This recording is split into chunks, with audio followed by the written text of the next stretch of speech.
Hello friends, welcome to my YouTube channel. मैं मोहज़िबा खान और आप देख रहे हैं स्टडी स्पार्क्स। कल हमने जीन्स एंड क्रोमोसोम्स के बारे में पढ़ा था। यहाँ पर हम जो स्टार्ट कर रहे हैं वो आज क्रोमोसोम्स के बारे में हम पढ़ने वाले हैं थोड़ा सा डिटेल में। लेकिन उससे पहले ये पॉइंट आपको याद रखना है कि जीन्स गुणसूत्र पर कुछ बिंदुओं पर स्थित रहते हैं, यानी कि क्रोमोसोम्स पर, क्रोमोसोम्स यानी कि गुणसूत्र पर। हमारी बॉडी में टोटल क्रोमोसोम्स की संख्या है 46 एंड जिसमें से ये 23 जोड़ों के अंदर पाए जाते हैं। और क्रोमोसोम्स पर कुछ पॉइंट्स पर, कुछ बिंदुओं पर कौन उपस्थित रहता है? तो जीन्स उपस्थित रहते हैं। और उन पॉइंट्स पर जिन पर जीन्स उपस्थित रहते हैं उनको लोकस या लोसाई कहते हैं। अब आ जाते हैं क्रोमोसोम्स यानी कि गुणसूत्र पर। तो 1 से 22 जोड़े तक, यानी कि 1 से 22 जोड़े तक कितने हो गए? 44 हो गए। 1 से 22 जोड़े तक जो होते हैं ये ऑटोसोम कहलाते हैं। ठीक है, 1 से टोटल कितने हैं? 23 जोड़े हैं। 1 से लेकर के 22 जोड़े तक को तो बोल दिया गया ऑटोसोम। लेकिन जो आखिरी पेयर बचा, 23वां आखिरी एक ही तो पेयर बचा, उस आखिरी वाले को बोल दिया लिंग गुणसूत्र। ठीक है, लिंग गुणसूत्र बोला जाता है। ठीक है, मेल में ये जो लिंग गुणसूत्र होता है ये XY होता है और फीमेल में XX होता है। ये आपको याद करना है। और इसको एलोसम भी बोला जाता है।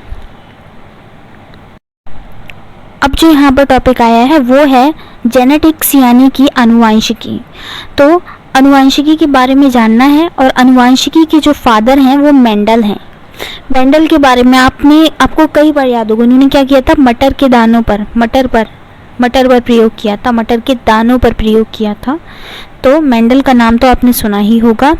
इन्होंने क्या किया था? बगीचे की जो मटर थी उसको क्या बोलते हैं? Pisum sativum. ठीक है, बगीचे की मटर को क्या बोला जा रहा है? पाइसम सेटिवम पर इन्होंने प्रयोग किया था। और इनमें 7 जोड़ी विशेष गुण होते हैं, जिस कारण के लिए, मतलब इन्होंने मटर को ही क्यों चुना? बगीचे की मटर को या पाइसम सेटिवम को ही इन्होंने प्रयोग के लिए, अनुवांशिकी के प्रयोग के लिए क्यों चुना? मेंडल ने क्यों चुना? क्योंकि इसमें 7 जोड़ी विशेष गुण पाए जाते हैं और इसी कारण से इन्होंने इसको चुना था। 7 जोड़ी विशेष गुण पाए जाते हैं। अब यहाँ पर एक टेबल टाइप बना हुआ है। एक साइड लिखा है कैरेक्टर्स और एक साइड लिखा है प्रबल और एक साइड लिखा हुआ है अप्रबल। कैरेक्टर में यहाँ पर पौधे की ऊंचाई, बीज का आकार, बीज का रंग और पुष्प की स्थिति के बारे में बताएंगे। ठीक है, कैरेक्टर तो हो गया। अब यहाँ पर प्रबल लिखा है ना, प्रबल यानी कि डोमिनेंट। और डोमिनेंट को क्यों लिखा गया है? क्योंकि जो ज़्यादा क्वांटिटी में मिले, मतलब जो ज़्यादा क्वांटिटी में मिली वो वाली टेबल ये रही। ठीक है, और जो कम संख्या में मिली यानी कि जो अप्रबल है वो ये वाली टेबल रही। इससे आपको समझने में आसानी रहेगी। अगर कैरेक्टर की बात की जाए तो पौधे की ऊंचाई तो ज़्यादा क्वांटिटी में टॉल मिले यानी लंबे मिले, और जो बौने थे, छोटे हैं बौने, वो थे कम संख्या में मिले, उनको अप्रबल में रखा जा रहा है। और प्रबल में उनको रखा जा रहा है जो ज्यादा क्वांटिटी में मिले, डोमिनेंट। बीज का आकार राउंड, गोल आकार के जो बीज थे वो ज्यादा मिले और सिकुड़े आकार के जो बीज थे वो कम मिले। बीज का रंग ज्यादातर पीले रंग के बीज मिले और हरे रंग के बीज कम मिले। पुष्प की स्थिति एक्सियल, अक्ष पर ज्यादा मिली और नीचे जो है वो कम मिली। ठीक है, अब पुष्प का रंग कैसा मिला? तो पुष्प यानी कि फ्लावर का जो रंग था वो पर्पल मिला ज्यादा और श्वेत यानी कि सफेद कम मिला। फल का आकार हरे रंग का ज्यादा मिला और पीले रंग का कम मिला। फल का रंग हरे रंग का ज्यादा मिला और पीले रंग का कम मिला। और फल का जो आकार था वो फैला हुआ ज्यादा था और सिकुड़ा हुआ कम था। इसको फिर से देख लेते हैं। हम यहाँ पर अनुवांशिकी के बारे में पढ़ रहे हैं। अनुवांशिकी के फादर कौन हैं? तो अनुवांशिकी के फादर जो हैं वो मेंडल हैं। और इन्होंने बगीचे की मटर पर प्रयोग किया था। और इस बगीचे की मटर को पाइसम सेटिवम के नाम से भी जाना जाता है। किस नाम से जाना जाता है? तो पाइसम सेटिवम। ठीक है, पाइसम सेटिवम के नाम से जाना जाता है। किसको जाना जाता है? तो आप बोलेंगे कि बगीचे की मटर। और अनुवांशिकी के जनक कौन थे? तो मेंडल थे। ठीक है, और इन्होंने इसी को ही प्रयोग के लिए इसलिए चुना क्योंकि इसमें 7 विशेष प्रकार के कुछ प्रॉपर्टीज पाई जाती हैं। अब हम इन्होंने जो प्रयोग किया उसके आधार पर हमने कुछ कैरेक्टर्स यहाँ पे लिखे। कैरेक्टर्स मतलब किस टाइप की चीज़ें, किस टाइप के बीज, किस टाइप के फल, किस टाइप के पौधे की लेंथ वगैरह इनको कैसी देखने को मिली, क्योंकि इन्होंने प्रयोग किया, किस तरीके से उगाया इन्होंने। ठीक है, तो यहाँ पर प्रबल और अप्रबल लिखा हमने एक साइड। प्रबल का मतलब जो डोमिनेंट है, यानी कि जो ज़्यादा क्वांटिटी में मिले, और अप्रबल वो हैं जो कि कम संख्या में मिले या कम क्वांटिटी में मिले। तो पौधे की ऊंचाई, लंबे ज़्यादा मिले, बौने कम मिले।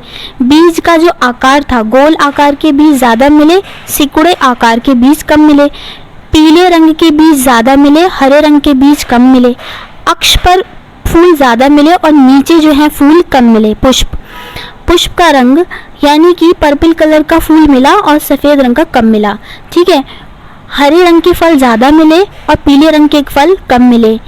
फैले हुए फल ज़्यादा मिले और सिकुड़े हुए फल कम मिले।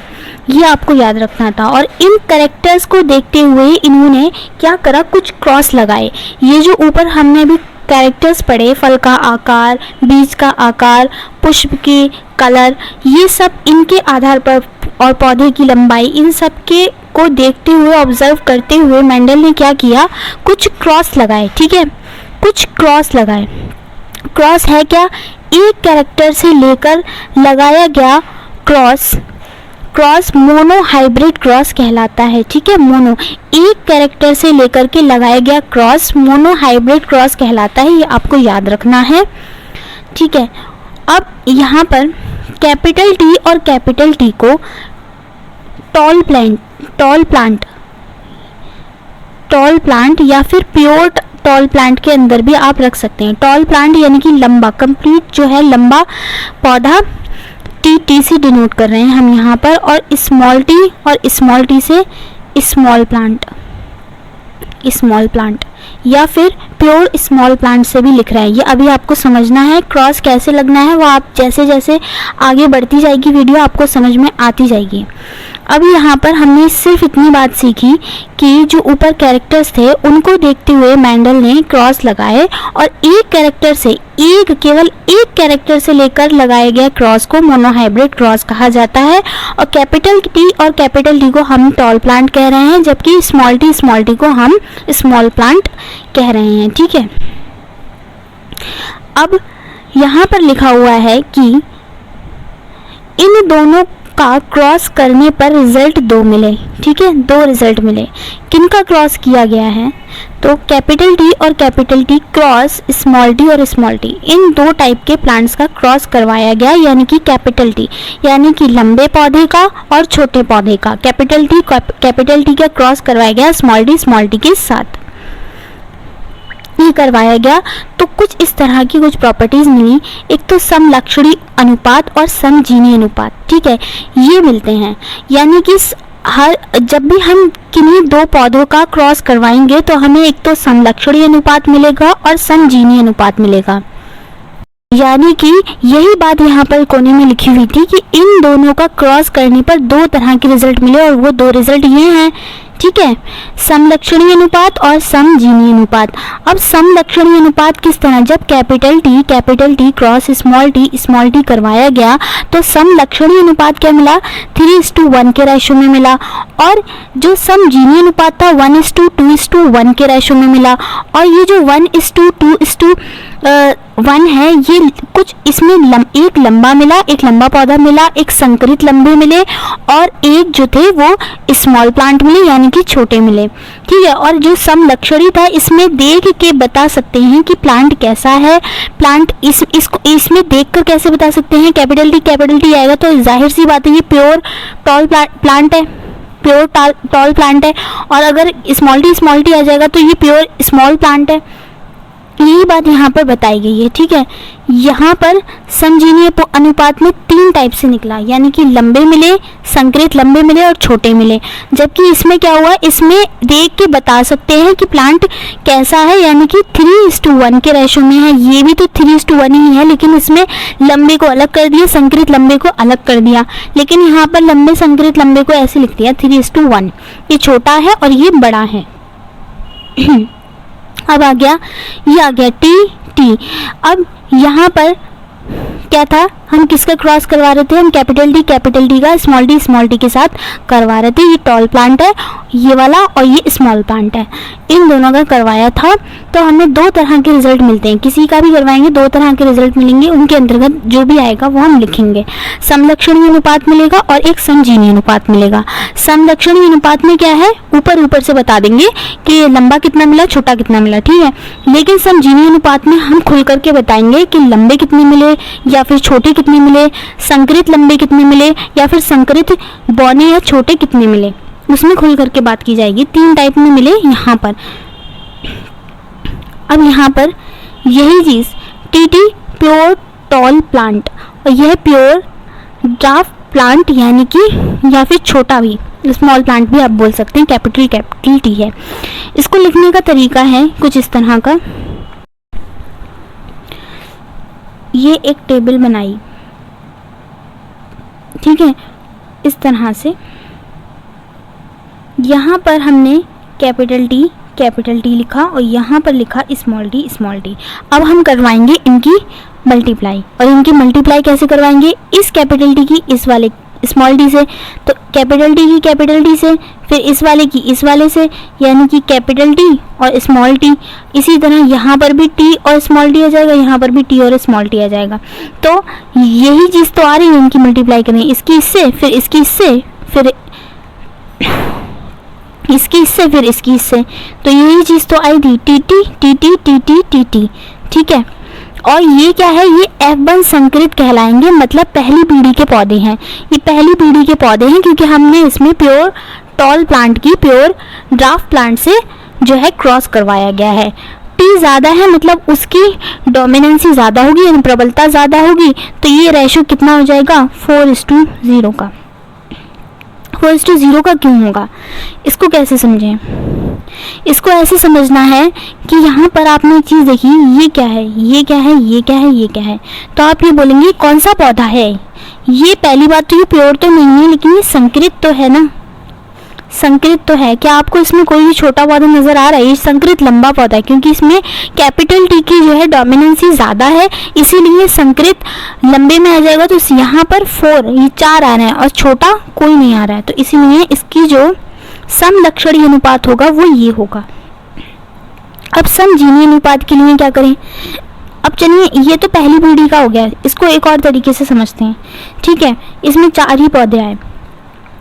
अब की बार हमने क्या करा, पहले हमने टीटी की क्रॉस करवाई थी स्मॉल डी से। अब क्या हो गया, अब ये वाला जो आया है, ये वाला जो आया है, इन्हीं दोनों की करवा दी, यानी कि T capital T small T cross capital T small T, ठीक है, इनकी क्रॉस करवाई गई और ये सेम प्लांट में क्रॉस करवाई गई है। सेम है ये दोनों, छोटा बड़ा कुछ नहीं, सेम है।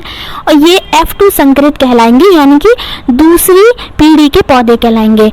जो प्योर थे ना वो पहली पीढ़ी के कहलाए गए थे और ये F1 संकरित कहलाए थे, और जबकि ये F2 संकरित कहलाएंगे और दूसरी पीढ़ी के पौधे कहलाएंगे।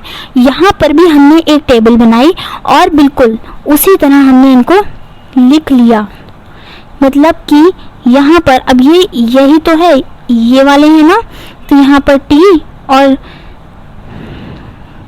यहाँ पर टी और टी लिख दिया और यहाँ पर इसका डी और ये स्मॉल डी आ गया। इन दोनों की मल्टीप्लाई टी आ जाएगी, इन दोनों की मल्टीप्लाई टी आ जाएगी और इन दोनों की मल्टीप्लाई टी आ जाएगी और इन दोनों की मल्टीप्लाई टी आ जाएगी। इसी तरह से जैसे कि टेबल में आपको दिखाई दे रहा होगा मेरा, ठीक है। तो यहाँ पर क्या देखा कि इनकी मल्टीप्लाई आप कर ही लेंगे। आई होप आपको समझ में आ ही गई होगी। जब इनका समलक्षणी अनुपात देखेंगे तो यहाँ पर आपको प्योर लंबा पौधा कितने कौन कौन से नजर आ रहे हैं। देखो समलक्षणी में क्या बताना होता है कि हमें ऊपर से देख के बता देना होता है छोटा और बड़ा, और समजीवी में हम देख के बताते हैं, अंदर से खुल के बात बताते हैं कि प्योर लंबा कौन सा है या फिर संकरित लंबा या संकरित छोटा कौन सा है, उनको अलग अलग अनुपातों में डिवाइड कर करके लिखते हैं। तो यहाँ पर अगर समलक्षणी अनुपात की बात करी जाए तो यहाँ पर लंबे छोटा केवल 1 दिख रहा है, तो यानी कि 3 तो लंबे दिख रहे हैं क्योंकि टी ये लंबे के अंदर ही आ रहे हैं, तो 3:1 का जो रेशो है वो समलक्षणी अनुपात के अंदर आ जाएगा। जबकि इसमें अगर समजीनी अनुपात की बात करी जाए, टीटी ये प्योर टॉल है, स्मॉल टीटी ये प्योर ड्राफ है, और टीटी ये दोनों जो है लंबे में आएंगे, पर ये संकरित में आएंगे, प्योर में नहीं आएंगे, संकरित लंबों में आएंगे। आई होप आपको अब तक ये चीज़ क्लियर हो गई होगी, ठीक है। तो ये वाली बात क्या थी कि हम कर रहे थे समजीनी अनुपात में।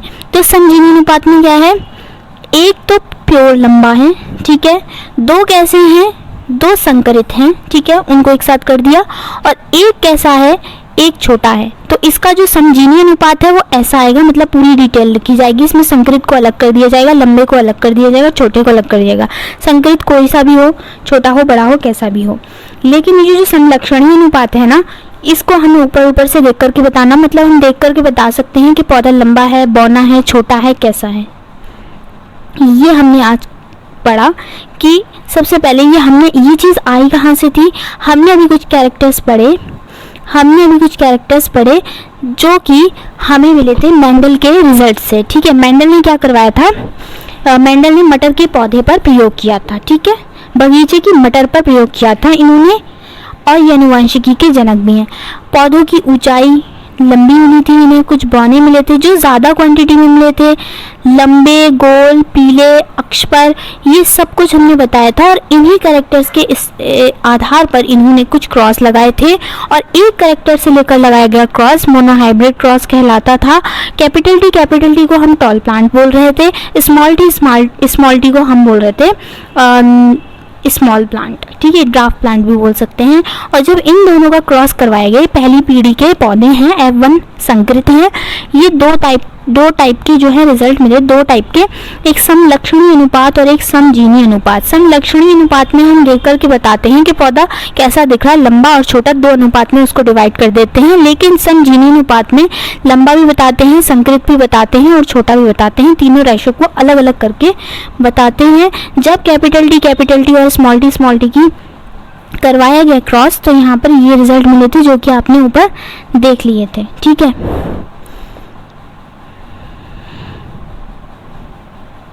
अब ये भी आपको समझना, प्रबलता कुछ आ रहे हैं, अनुवांशिकी के नियम, ठीक है, प्रबलता का नियम पहला आ जाए। अनुवांशिकी के नियमों में से पहला नियम है यहाँ पर प्रबलता का नियम। और प्रबलता का नियम क्या कहता है कि प्रबल जीन हमेशा दुर्बल जीन के प्रभाव को खत्म कर देते हैं और अपने प्रभाव को दर्शाते हैं। इसको आपको ऐसे समझना है, जो आपका ताकतवर है वो हमेशा कमज़ोर को दबाएगा और उसके प्रभाव को ख़त्म कर देगा।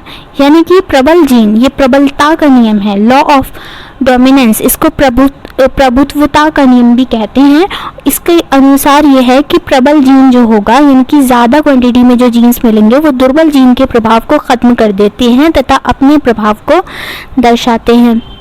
दूसरा अनुवांशिकी का नियम है पृथक्करण का नियम, या इसको युग्मक शुद्धता का नियम भी कहा जाता है। पृथक्करण का नियम या युग्मक शुद्धता के नियम के अनुसार जब ये जीन्स अलग अलग हो जाएंगे तो ये अपने अपने गुण प्रदर्शित करेंगे। इसको कैसे समझना है, यानी कि अभी क्या है, ये जीन्स इसमें है, मान लिया ये एक क्लासरूम है, ठीक है, ये एक क्लासरूम है, इसमें बेंचेस पड़ी हुई हैं, इसमें बेंचेस पड़ी हुई हैं, और यहाँ है टीचर की टेबल, ठीक है, यहाँ टीचर की टेबल है और उस पर टीचर उपस्थित है, यहाँ बच्चे बैठे हुए हैं, ठीक है, ये सब बच्चे बैठे हुए हैं। तो अभी क्या हो रहा है कि यहाँ पर टीचर पढ़ा रहा है और बच्चे बहुत ही डिसिप्लिन के साथ पढ़ रहे हैं, बहुत ही शांति है क्लासरूम में। लेकिन जैसे ही टीचर बाहर चला जाएगा, टीचर कहाँ चला गया, बाहर चला गया, टीचर उपस्थित नहीं है, तो अब क्या हुआ, एकदम से शोर मचाना शुरू कर दिया। कोई कुछ कर रहा है, कोई कुछ कर रहा है, कोई चौक से खेल रहा है, कोई अंताक्षरी खेल रहा है। तो इसी तरीके से मतलब ये जब ये जीन्स अलग अलग हो जाएंगे, एक होता है क्लासरूम से ये बाहर जाएंगे, क्या करेंगे, जब ये क्लासरूम से बाहर जाएंगे, ये सारे बच्चे अलग अलग क्लासरूम से बाहर जाएंगे, तो ये क्या करेंगे, ये अपने अलग अलग गुण दिखाएंगे। कोई साइकिल से जाएगा, कोई कुछ करता हुआ जाएगा, कोई शरारत करेगा, कोई पढ़ाई कर रहा होगा। तो यही कहने का मतलब है जब ये जीन्स अलग अलग हो जाएंगे तो ये अपने अपने गुण प्रदर्शित करेंगे। एक साथ हैं तो एक ही जैसे हैं, प्रबल वाला अपने वाले गुण प्रदर्शित करवाएगा, लेकिन जब ये जीन्स अलग अलग हो जाएंगे तो ये अपने अपने गुण प्रदर्शित करेंगे। ये पृथक्करण का नियम है, ये आनुवंशिकी के पृथक्करण का नियम है, या युग्मक शुद्धता का नियम भी इसको कहा जाता है। और ऊपर वाला कौन सा था? प्रबलता का नियम, जिसके अनुसार था प्रबल जीन हमेशा दुर्बल जीन के प्रभाव को खत्म कर देते हैं तथा अपने प्रभाव को दर्शाते हैं। और आ जाते हैं डाई हाइब्रिड क्रॉस यानी कि द्विसंक्रिय क्रॉस। अभी जो ऊपर देखा था हमने वो कौन सा क्रॉस था जिसकी छोटी सी डेफिनेशन आई थी कि एक कैरेक्टर से लेकर लगाया गया क्रॉस क्या कहलाता है? मोनो हाइब्रिड क्रॉस कहलाता है। ये डाई हाइब्रिड क्रॉस है, द्विसंक्रिय क्रॉस है। इसमें क्या होता है? इसमें दो कैरेक्टर होंगे। जब एक कैरेक्टर से लेकर के क्रॉस लगा रहे थे तो वो मोनो हाइब्रिड क्रॉस कहला रहा था, जबकि अब दो कैरेक्टर लेकर के लगाए जाने वाले क्रॉस हैं तो इसको द्विसंक्रिय क्रॉस या डाई हाइब्रिड क्रॉस कहा जाता है। पहला तो राउंड येलो यानी कि गोल बीज, ठीक है। और दूसरा दो कैरेक्टर कौन से लिए गए हैं? एक तो पहला तो ये लिया गया है राउंड येलो गोल बीज लिए गए हैं, जिनको कैपिटल आर कैपिटल वाई से डिनोट किया जा रहा है। और दूसरा जिनके साथ क्रॉस लगाया जा रहा है कैपिटल आर वाई का, ठीक है, इसको रिंकल्ड यानी कि सिकड़ा हुआ हरा बीज, जिसको स्मॉल आर और स्मॉल वाई से डिनोट किया जा रहा है। अब इन दोनों के बीच क्रॉस लगाया जा रहा है क्योंकि ये कैसे हैं? ये दो कैरेक्टर से लिए गए हैं। और ये कौन से क्रॉस इसमें लगाए जाएंगे? तो आप बोलेंगे कि इसमें डाई हाइब्रिड क्रॉस लगाए जाएंगे यानी कि द्विसंक्रिय क्रॉस लगाए जाएंगे, ठीक है। गोल बीज को RRYY कैपिटल, और जो रिंकल्ड है यानी कि रिंकल्ड ग्रीन है, सिकड़ा हुआ हरा रंग है, बीज है, वो स्मॉल आर वाई। जब इनका क्रॉस लगाया जाए तो इसमें F1 जनरेशन आई तो इसमें इस तरह की जनरेशन आएगी। इसको आपको ऐसे ही याद कर लेना है, capital R capital Y small Y आएगी। और यहाँ पर गोल बीज पीले रंग का आया, यहाँ पर गोल बीज आएंगे पीले रंग के, ये बस आपको याद करना है। और जब F2 जनरेशन के लिए क्रॉस लगाया गया इनमें, तो यहाँ पर दूसरी जनरेशन के लिए लगाया गया। तो इनके अनुपात की बात करी जाए, समलक्षणी अनुपात और समजीनी अनुपात, तो इनका अनुपात बस आपको याद रखना है 9:3:3:1, और ये वाला 1:2:2:4:1:2:1:2:1, ये बस आपको ऐसे याद कर लेना है। हम पढ़ रहे थे डाई हाइब्रिड क्रॉस के बारे में, द्विसंक्रिय क्रॉस के बारे में। इसमें दो कैरेक्टर को लेकर के क्रॉस लगाए जाते हैं। एक पहला तो राउंड येलो कलर का एक बीज लिया गया RRYY कैपिटल में, एंड RRYY स्मॉल में लेटर्स में जब लिया गया उसको रिंकल्ड ग्रीन यानी कि सिकड़ा हुआ हरे रंग का बीज लिया गया। इन दोनों के बीच जब क्रॉस करवाया गया तो जब इसमें पहली जनरेशन आई यानी कि F1 जनरेशन यानी कि पहली पीढ़ी के पौधे जब आए तो इसमें क्या देखने को मिला कि इसमें capital R small R Y I, ठीक है। और यहाँ पर क्या रहा कि गोल बीज पीले रंग के आए। और जब इसकी F2 जनरेशन के लिए क्रॉस लगाया गया तो F2 जनरेशन में इसके जो समलक्षणी अनुपात और समजीनी अनुपात थे वो यहाँ पर लिखे हुए हैं। अब अनुवांशिकी का एक और नियम भी है, तीसरा नियम। अनुवांशिकी का तीसरा नियम क्या कहता है? उसका नाम है स्वतंत्र अपव्यूहन का सिद्धांत।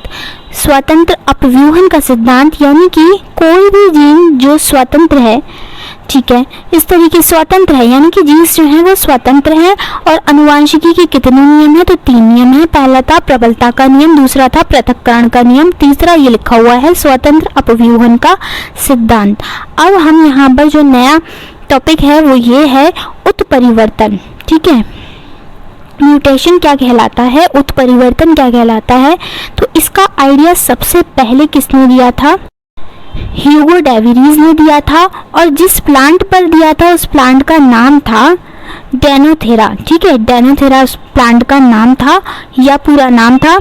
यहाँ पर डी जो है ना वो साइलेंट है, इसको आइनोथेरा और लेमार्कियाना बोलते हैं, या फिर इसको इवनिंग प्रिमरोज भी बोला जाता है, ठीक है। इस प्लांट पर जो है इन्होंने प्रयोग किया था और उत्परिवर्तन के बारे में बताया था, ठीक है। डीएनए में तुरंत बदलाव को ही उत्परिवर्तन कहा जाता है। यानी कि अगर छोटे लेवल पर उत्परिवर्तन की डेफिनेशन को जाना जाए तो ये है कि डीएनए में तुरंत बदलाव जो हो रहा है, तुरंत जो चेंजेस हो रहे हैं वही म्यूटेशन कहलाते हैं, यानी कि उत्परिवर्तन कहलाते हैं। अब आ जाता है इवोल्यूशन यानी कि उत्पत्ति, और उत्पत्ति के फादर हैं चार्ल्स डार्विन। डार्विन का नाम आप लोगों ने सबने सुना होगा, डार्विनवाद, इस तरीके से सब कुछ सुना होगा।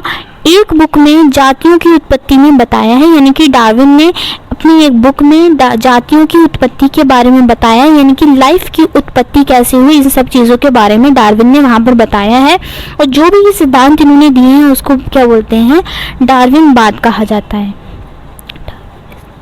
डार्विनिज्म कहा जाता है। ठीक है, 3 टाइप के इन्होंने डार्विनवाद दिए। डार्विनवाद हैं, सिद्धांत हैं। एक है प्रकृति का चुनाव, अस्तित्व के लिए संघर्ष, जीना है तो संघर्ष तो करना ही पड़ेगा, और फिर जुड़ जाती है योग्यता, यानी कि योग्यतम की उत्तर जीवता। 3 टाइप के डार्विनवाद के अंतर्गत जो है सिद्धांत आते हैं। प्रकृति का चुनाव पहला, दूसरा अस्तित्व के लिए, सबसे पहले तो प्रकृति ने आपको चुन लिया है जीने के लिए, अब जीना है तो उसके लिए संघर्ष भी करना पड़ेगा, एंड लास्ट में आ जाता है योग्यतम की उत्तर जीवता। डार्विन से पहले एक लेमार्क थे, ठीक है, एक और थे लेमार्क, जिनकी थ्योरी को लेमार्कवाद कहा जाता है। डार्विन की जो थ्योरीज या सिद्धांत हैं उनको डार्विनवाद कहा जाता है, और डार्विन से पहले आए थे लेमार्क आए थे, जिनकी थ्योरी को लेमार्कवाद कहा जाता है। अब लेमार्क की थ्योरी क्या थी, थोड़ा बहुत देखना है। लेमार्क क्या कहते थे कि जिस अंग का हम जितना ज़्यादा प्रयोग करेंगे वो उतना ज़्यादा विकसित होगा। बात ठीक है, सीधे हाथ और उल्टे हाथ में ही आप देख सकते हैं, हमारा जो सीधा हाथ, जो लोग सीधा हाथ से काम करते हैं, राइट हैंड से ज़्यादा काम करते हैं, वो ज़्यादा डेवलप होता है, उसमें ताकत ज़्यादा होती है आपके लेफ्ट हैंड की तुलना में। दूसरी बात है पर्यावरणीय आनुवंशिकता, ये पूरी तरीके से बात जो है सही नहीं है, ये थ्योरी कहीं जगह पर सही नहीं है। मतलब कुछ जगहों पर तो ठीक बैठ जाती है, लेकिन ये नहीं है कि हर जगह पर ठीक बैठ जाए। मतलब डॉक्टर का, इनके अनुसार मतलब डॉक्टर का बेटा डॉक्टर ही बनेगा, ऐसा नहीं है, उसको उसके लिए कोशिश करनी पड़ेगी, संघर्ष करना पड़ेगा, तभी वो बनेगा। ऐसा कुछ नहीं है कि डॉक्टर का बेटा डॉक्टर बनेगा या इंजीनियर का बेटा इंजीनियर ही बनेगा, ऐसा कुछ नहीं है। मतलब ये जो उनका पर्यावरणीय आनुवंशिकता वाला लेमार्क की जो थ्योरी है, ये हर जगह पर ठीक नहीं बैठती है। लेकिन हाँ, पहली वाली बात इनकी ठीक है कि जिस अंग का जितना ज़्यादा यूज़ किया जाएगा वो उतना ही ज़्यादा विकसित होगा। ठीक है, प्रूफ ऑफ इवोल्यूशन पहला आ जाता है, इसके प्रूफ जान लेते हैं। उत्पत्ति के पहला अवशेषी अंग, ठीक है, अवशेषी अंग कौन कौन से हैं, ठीक है, बस इनको याद रखना है, क्योंकि अभी ऐसे क्वेश्चन पूछ लिया जाता है इनमें से कौन सा अवशेषी अंग है या इनमें से कौन सा अवशेषी अंग नहीं है। पहला आ जाता है विजडम टूथ, एक सेकेंड, हाँ, पहला आ जाता है विजडम टूथ, यानी कि अक्कलदाढ़। आंखों की झिल्ली, ये भी अवशेषी अंग में आ रही है। कर्णपन्नी मांसपेशी, कानों की जो मांसपेशियां होती हैं। अंधनाल और अपेंडिक्स, और यहाँ पर दूसरे नंबर पर आ जाता है बीच की जोड़ी, ठीक है, कनेक्टिंग लिंक्स। यहाँ अभी हमने किसके बारे में पढ़ा, हमने अवशेषी अंग पढ़े थे, ये प्रूफ्स में हम पढ़ रहे थे, ये इवोल्यूशन यानी उत्पत्ति के कुछ प्रूफ हैं उन पर पढ़ रहे थे। पहला हमने अवशेषी अंग जान लिए, जिसमें हमारा विजडम टूथ, अक्कलदाढ़, आंखों की झिल्ली, कर्णपन्नी मांसपेशी, अन्ननाल और अपेंडिक्स आ रहा था। अब दूसरा प्रूफ में हम जाते हैं बीज की जोड़ी के बारे में। तो एक जोड़ी होती है, एक जोड़ी जो होती है ना, उसको आर्कियोप्टेरिक्स बोला जाता है। आर्कियोप्टेरिक्स होती जोड़ी किसकी है, तो सरीसृप प्लस बर्ड की, यानी कि सरीसृप प्रजाति की और बर्ड्स की, चिड़िया वाली जो प्रजाति है उसकी होती है, और पक्षियों की, यानी कि पक्षी होते हैं ना, पक्षी, सरीसृप और पक्षियों की जो प्रजाति है उसी की जो एक जोड़ी होती है, वो कनेक्टेड लिंक्स, यानी कि वो उत्पत्ति के प्रूफ के अंतर्गत आ रहा है, उसको आर्कियोप्टेरिक्स बोला जा रहा है। यानी कि आपने उड़ने वाले डायनासोर थे, उड़ने वाला जो डायनासोर था, इससे एक और चीज़ पता चलती है कि पहले कौन आया, तो पहले सरीसृप आए, उसके बाद बर्ड्स आए, क्योंकि पहले डायनासोर चलते थे और उसके बाद ही तो उनके पंख लगते होंगे, तो फिर बर्ड्स आए। यानी कि पहले सरीसृप आए और बाद में बर्ड्स आए, और इनकी जोड़ी थी। जिनको उड़ने वाला डायनासोर को क्या बोला जा रहा है, आर्कियोप्टेरिक्स। सरीसृप यानी कि डायनासोर कौन थे, सरीसृप प्रजाति से बिलोंग करते थे, इनकी जोड़ी है। अब तीसरा यहाँ पर आ जाते हैं समरूपी और असमरूपी। ये क्या है? ऐसे ऑर्गन जिनकी उत्पत्ति या जिनकी उत्पत्ति संरचना समान हो पर उनके काम, मतलब जिनकी उत्पत्ति भी सही एक ही जैसी हो, जिनकी संरचना भी सही हो, एक ही जैसे हो, मतलब दिख भी एक ही जैसे रहो, काम नहीं, सारी चीज़ें एक जैसी, लेकिन उनका जो काम हो वो अलग हो, ठीक है। और असमरूपी किसके अंदर आ रहे हैं? इनकी उत्पत्ति अलग है, इनकी संरचना अलग है, लेकिन इनके जो काम हैं वो समान हैं, इनका फंक्शन समान है, इनके काम समान है। समरूपी, समरूपी रूप में समान लेकिन कार्य अलग, फंक्शन अलग। असमरूपी दिखने में समान नहीं लेकिन काम समान है। ऐसे ऑर्गन जिनकी उत्पत्ति या संरचना, समान हो लेकिन कार्य भिन्न हो, समरूपी के अंतर्गत आएगा, समरूपी अंग के अंतर्गत आएगा। और असमरूपी यानी कि जिनकी उत्पत्ति भी अलग अलग हो, संरचना भी, स्ट्रक्चर भी अलग हो उनका, लेकिन उनके कार्य समान हो, असमरूपी अंगों के अंतर्गत आएगा। इनके एग्जाम्पल हैं, तो इनके एग्जाम्पल हम देख लेते हैं, ठीक है। इनके एग्जाम्पल्स में आता है